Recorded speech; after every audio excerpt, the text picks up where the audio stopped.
জনপ্রিয় অভিনেত্রী তানজিন তিশা ঈদের আগে গিয়েছিলেন দেশের বাইরে। ফেরার পরও কোনো নাটক, সিরিজ বা সিনেমার শুটিংয়ে অংশ নেননি, বরং নিয়েছেন বিরতি। এরই মাঝে শোনা গেছে কলকাতায় একটি সিনেমায় অভিনয়ের খবর। তবে কি বিরতির পর নতুন কোনো চমক নিয়ে আসতে চলেছেন তিনি?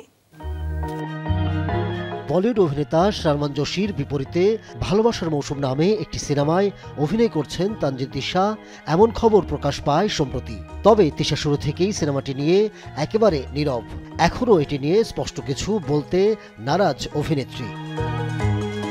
জানা যায়, নিউজ তো আসলে অনেক হয়, সেসব নিউজে কতটা সত্যতা থাকে, কতটা থাকে না তা দর্শক ভালোই জানেন। তিনি এখন কিছুই বলতে চান না। হতে পারে নতুন কোনো সারপ্রাইজ নিয়েই সবার সামনে আসবেন অভিনেত্রী। জানান, সালমান জোশীর বিপরীতে কাজ হলে তার জন্য এটি হবে দারুণ কিছু।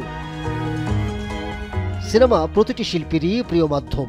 ভালো গল্প পেলে, ক্যারিয়ারে নতুন সংযোজন ঘটলে যে কোনো অভিনেত্রী সিনেমা করবেন। তবে তিশার বাংলাদেশের চলচ্চিত্রে কাজ করার আগ্রহই সবসময় বেশি। ১.৫ মাসের বিরতির পর কবে আবার কাজে ফিরবেন এ নিয়ে এখনই নিশ্চিত নন অভিনেত্রী। তবে জানা গেছে, সামনে হয়তো বড় কোনো সারপ্রাইজ নিয়েই হাজির হবেন তিনি। Ahmed Tauquir, showbiz tonight.